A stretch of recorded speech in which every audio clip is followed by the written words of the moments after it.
रायबरेली अमेठी हत्याकांड मामले में मृत का पूनम भारती के भाई भानु ने पुलिस खुलासे पर सवाल उठाए हैं। मृतक के भाई ने कहा, मेरी बहन का चंदन से प्रेम संबंध नहीं था।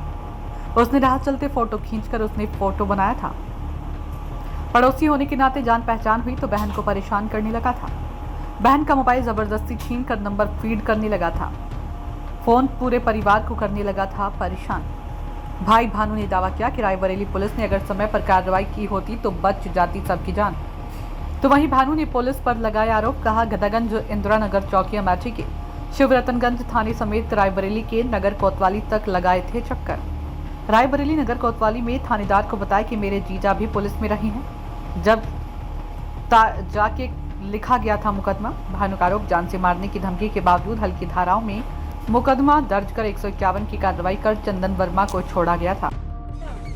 जो घटना हुई है और उसमें एक स्टेटस भी चंदन ने लगा रखा था कि 5 को तो चार की मर्डर कर दिया उसने, 4 को गोली मार दिया है। तो चौथा नाम मेरा है, इसलिए बोलते फोन धमकी देता था कि मैं 5 को मार दूंगा। इसलिए वो हमसे ही डरता था कि ये जानता था कि ये यही सबसे इसके पास सबूत सब यही जानता है। पूरी बात में जानता था, डेली बात होती थी, सब चीज़ में जानता था उसके बारे में। अच्छा, ये कहानी कहाँ से शुरू हुई थी? कहानी ऐसे स्टार्ट हुई कि रायबरेली में दीदी और जीजा रूम लेके रहते थे इंदिरा नगर में रहते थे। तो वो भी बाद में रूम लेके रहता था। जीजा जी ने हमें प्लाट लिखवाया था एक नाम, तो उसी के चक्कर में दीदी से बहला फुसला लेता था और पिस्टल दिखाता था कि पिस्टल दिखा के रखता था अपने कनपट्टा। जबरदस्ती बात करता था पिस्टल दिखा के कि हमसे बात करो। मोबाइल छिना के जबरदस्ती उसने नंबर सेव किया, उसने बात करना स्टार्ट किया। घटना 19 मई की है। उसने फ़ोटो खींचा और हम साथ जा रही थी, वो मौसी के यहाँ ले जा रहे थे। उसने फ़ोटो खींचा, फ़ोटो वही वायरल फ़ोटो कर रहा है। और उसके बाद फ़ोटो खींचने के बाद वही सबको दिखा रहा। बाकी ऐसी कोई अवैध संबंध जैसी बात सालों से ऐसा कुछ।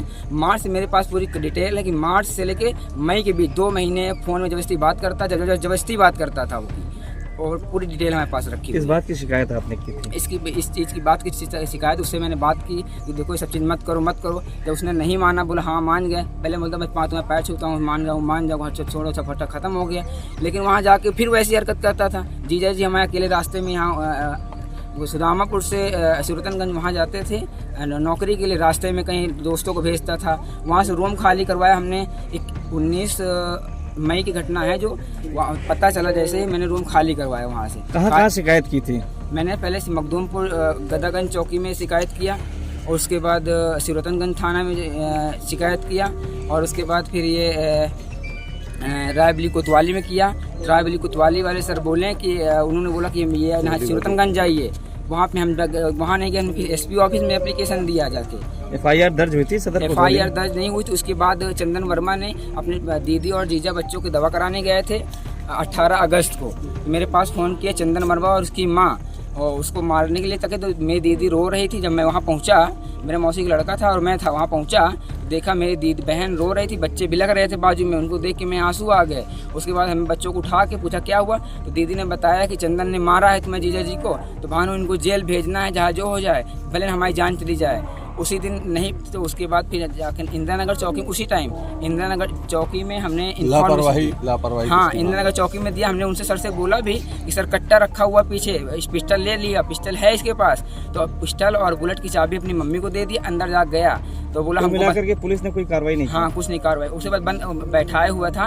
बैठाए के बाद कोतवाली भेज दिए। कोतवाली में उसको लॉकर में डाल दिए। तो उसके बाद बोले कि वहाँ कोतवाली में बोले आप जाओ। तो मेरी दीदी बोली आत्मदाह कर लेंगे जब तक इसको नहीं भेजेंगे, इसमें नहीं, जेल में नहीं भेजेंगे, जब तक नहीं आत्मदाह कर लेंगे हम।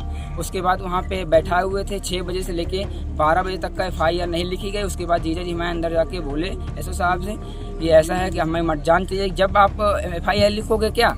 तो उन्होंने बोला कि ऐसी कैसे बात करते हो।